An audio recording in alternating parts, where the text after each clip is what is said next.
I always knew like anything I'm doing early on is a stepping stone. You know, with that mentality, I had a much bigger picture in my mind. You know, I wanted to be a multimillionaire. I wanted to own a bunch of exotic cars, a big mansion. As a matter of fact, at age 15 or 16, I have to go find a picture. I drew a mansion with some palm trees in front of it and 2 Mercedes. Back then, I didn't know what the Ferrari is or Lamborghini. Yeah. I knew Mercedes, right? Yeah. So I drew 2 convertible Mercedes with palm trees. And I have to find that. It's somewhere in my attic probably. That is unbelievable. But so, you know, you envision your dream where you want to be, and then your subconscious will take over. If you really put the effort, your subconscious will do the rest. It will figure out the how. Yeah, it's kind of like pouring water on top of the mountain. It'll find a way to get down, right? It may go straight, it may go turn left. But you got to pour the water. You got to pour the water. And most people don't, huh? And to pour the water, you got to climb the mountain. I think, you know, what builds you, your mentality, your mindset, when you do that in your early teens or 20s, is a lot different than when you're 40 and 50 trying to do that. It's very, what do they call it? It's very tough to teach a dog new habits. Yeah, right, an old dog, new tricks. Yeah, yes. New tricks. So because, you know, your mentality is built, developed, and then it's very difficult to change that at age 40, 50. It is. So it's very important early on, you know, to try to challenge yourself, you know, be like a sponge, you know, always look up to meet new friends. You know, I mean, if you find somebody that's had a successful business for 20 years, you like that business, find 3 other guys like him, and now you got 60 years worth of experience and you're still in your 20s. Of course I made mistakes. I mean, I'm human. You know, I trusted people too easily.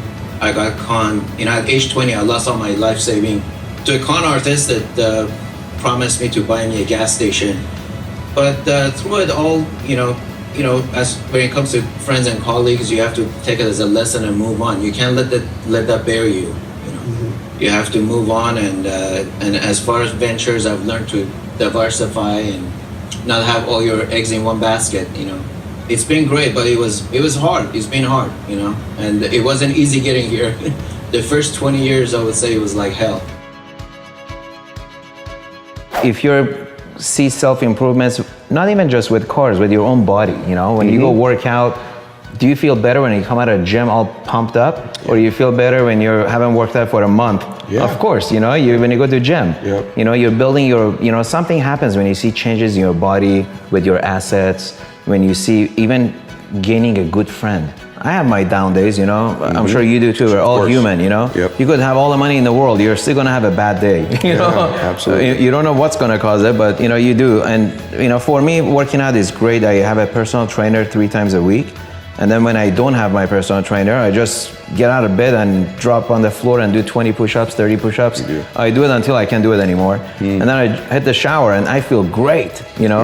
And it's, you know, it's just keeping the fluids going, you know, your mind fresh. Because workout not just improves your physics, it also helps your mind. Agreed. Know? And sometimes it helps your mentality more than your physique, but people don't realize it, you know. It helps you focus. I was trying to sell my supermarket because everybody told me file bankruptcy, you're losing your ass every month, and you've borrowed money. I had borrowed money from family, friends, my credit cards, 180 grand on my credit cards, paying 22% interest rate. Yeah, I was paying 4,000 a month interest, give or take, per month. And I didn't have money. I was just borrowing to just keep it, you know, stay alive. Yeah. Everybody says, file bankruptcy, you rebuild your credit within 3 to 5 years. I'm like, no, this country is built on credit. You know, I learned early on, you know, that, you know, if you learn the system, use the system, and it's all credit-based, you know.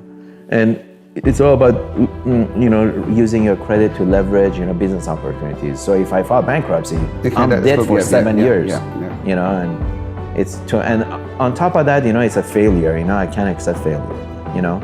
It's okay to, you know, close a business and go on a better opportunity. To me, that's not a failure. But to give up, to give up, you know, to give up for like 7 years, basically. Yeah, you know what I mean? Yeah, it's basically like death. You know, I love life. Life is great. I love challenging myself. So make sure you challenge yourself. Always have goals bigger than your dreams, but also be practical with your short-term goals. So Challenge yourself, get out of bed, and do something productive. Even if you're not making money, it's a habit that most successful people carry. They're productive. Doesn't matter if you make money or not. You're productive, you have a purpose when you get up every day.